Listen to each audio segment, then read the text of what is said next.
Ngayong linggo, kasama ko ang mga hari ng football dito sa Pilipinas. Ang superstar ng soccer team ng ASCAL, walang iba si Phil and James. Hey, Hey. what's up guys? Hey. How are you? Thanks for having us. Thank you for having us again. Sila ang tinaguriang ambassadors of football. Sobrang proud kami, sobrang masaya kasi may opportunity na to educate Filipinos about football. It's something we've wanted to do all our lives. Yeah, it's a great honour and it feels good really because we enjoy football and it's a great way to. It's a good thing to do to earn a living doing what you love really, and to teach people what you enjoy doing, and people always leave with a smile on their faces after we teach them. So. At ngayon, mapapanood na rin natin sila sa Active. It's an opportunity for the massa to watch it's a free cable. So and then I think it's important we make it basic. I mean we don't make it too complicated because a lot of people they don't know the ins and outs of football right now. What we do on the show is we actually demonstrate it, show people what to do rather than always speaking. Nung nag-umpisa yung ASCAL, it was really a big hype, you know? Ngayon, medyo nag-decline siya. How do you feel about that? Our job now, our priority now is to educate Filipinos and make them understand that we can't always win games, and it's not like boxing where we have one game, one fight or two fights every year. We fight. We have games every week and every month. So minsan talo, minsan panalo. You think you're popular, both of you, because of you guys are good looking or because you're a good soccer player? What do you think? A bit of both really, I like to think. We like to be recognised for our talent really, and it's through football, and I think I don't want to be big-headed. There's some good-looking players in football, so right. it does help. But at the end of the day, we enjoy playing football, and we're proud to be known as footballers. You're lucky, guys, because you guys have both. You have the skills and the look. Yeah, I think the opportunity to show our looks came through playing football. If we weren't successful in the games, then we wouldn't have had the exposure.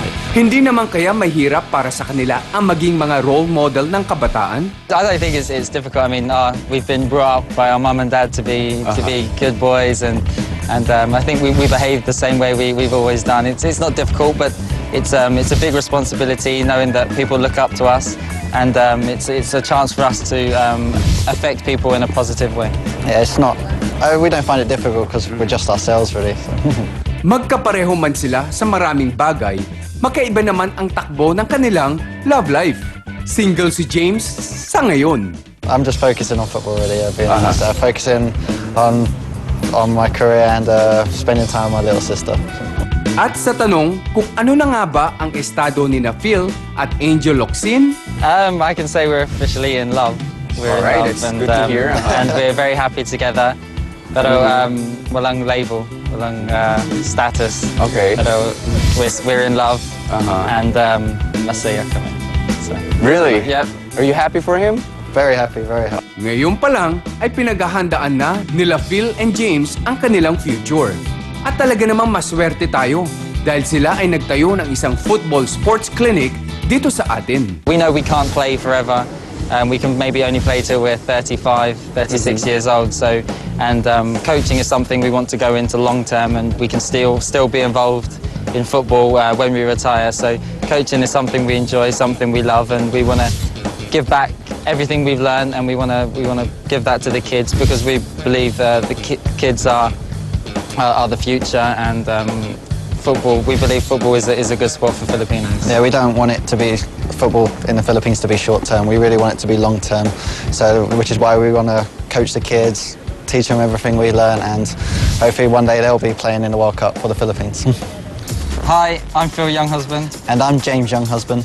Please watch Active FYI Football Young Husbands Instructionals. Fresh episodes every Saturday. Well, pare, you know, I can honestly say that we're very lucky to have you both here in the Philippines because you guys are good looking. Aside from that, you guys have a big heart. Thank you very much. Thank you very much. Thank you, partner. Thank you so much. Thank you. Okay. Nako, ang haba naman ng hair ni Angel. Kala ko ni Zoren. Hindi, ang haba ng hair ni Angel. Kasi sabi ni Phil talagang in love kami at masaya kami. Correct, ang term pa niya ay, we're officially in love. I Oh. know. Oh, Ay, ang ganda. officially in love Oo. type ko yun. Ah, diba? Anyway, what's your baon? Ito ang baon ko. May kinalaman ito sa Sinimalaya. Okay. Kasi syempre, ito may mga entries na. May isang entry daw, naku baka raw magreklamo kasi binigyan ito ng disqualification letter. Ang grounds, marami. Okay, anong grounds? Hindi nila gusto, isa sa mga sinabi nila, hindi nila gusto, itong members ng Sinimalaya, yung artista. Sino yung artista? Di ba syempre, di ba Sinimalaya, dapat malaya, di ba? So parang malaya ba talaga ang Sinimalaya? Kasi ang artista daw nitong pelikulang ito ay si Alan Paule. Okay. Ang sabi ng mga members ng Sinimalaya, gusto daw nila si Victor Neri na lang daw. So parang nangyayailam. Yung movie, yung film, ginawa talaga siya for Alan Paule. So, anong meron What- sila against Alan Paule? Eto nga, matatawa ka. Ang sabi kasi daw, naka-dentures daw or may dentures si Alan Paule. So para daw hindi maganda ang close-up. Denture. So, ano yun sa Tagalog? May pustiso. Or may, parang may something. Sinabi nila yun. Are you sure? Yes, sinabi nila. Naloka naman sila. Bakit? Artista naman yung tao, magaling na artista. Hindi ko alam. Pero di ba, siya may magaling na artista si Alan Paolo, award-winning actor. Oh? Tapos,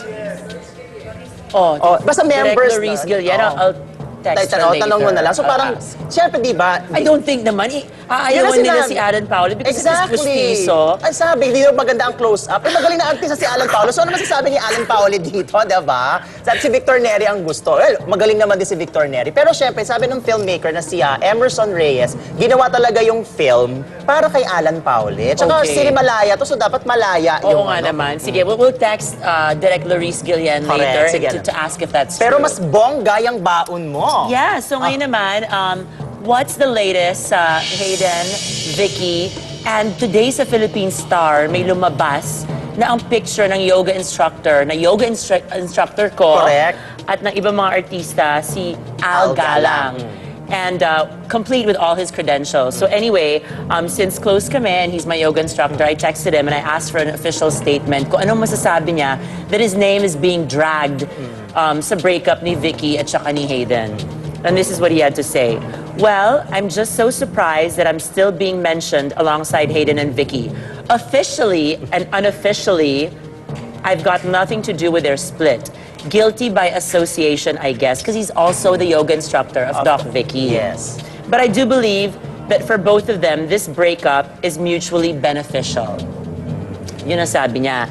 And then, gusto ko lang sabihin na kaya rin naging close si Doc Vicky kay Al is because he is doing the Bello Medical Group na app. Meron siyang app na ginagawa, kaya lagi sila nagme-meet ni Dr. Bello. But aside from that, and aside from teaching her how to do Bikram yoga, wala talaga silang relasyon. O para matapos na yung issue, sa'yo na lang si Al. Sa'yo na lang si Al! God, ano ka ba? Hello, mag-Bikram nga kami later. Di ba parang Bikram yan? Naka-trunks lang?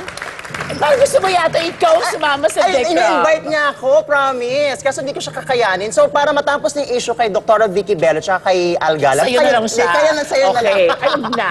Okay. So anyway, Al's watching right now. Hi, Al. And now we turn you over to Tita Christy, Dolly, and Doran. Okay, napansin ko lang kanina, Zoren, doon sa interview mo sa magkapatid na young husband, yung mga young husband ka rin Ay. Oo, mas gwapo Feeling- pa nga. Oo, feeling young gwapo, husband lang. gwapo, Feeling. diba? Hindi ah. Ganun ba? Hindi nagpapahuli itsura mo talaga. Ako- Ano pa yung ibang kwento? Kasi ang dami pa syempre naputol dyan. Marami naputol, pero ang nakakatuwa kay Phil Young Husband, nagtatagalog na. Alam ko matatas. Diyan ako bilib eh. Pero kasi may accent pa rin. Meron. konti lang, pero makikita mo yung effort. Kasi di ba nakakabuisit yung mga nanggaling sa Amerika. Talagang na nakakabuwisit. Oo, Oo, matagal na may dito, twang, ayaw oo. pa rin magtagalog. Pero ito nakakatuwa. Kaya nga sabi ko... Si David Archuleta nga, kinanta nandito ako na walang tuwang. Alam mo, Tama. Pinoy. Oo. Parang Mata. Pinoy, di ba? So nakakatuwa yung dalawa talaga. Ano pa sinabi niya sa'yo tungkol kay Angel? Ay, honest naman siya doon sa sinabi na talagang in love silang dalawa sa isa't isa. Kaya nga yung prediction ko talaga, magtatagal yung dalawa. Magkakatuluyan. Magtatagal talaga Saka yung obvious dalawa. naman na in love na si Angel. Kasi dun sa movie, yung Unofficially Yours, talagang blooming. Halos walang Yes. makeup.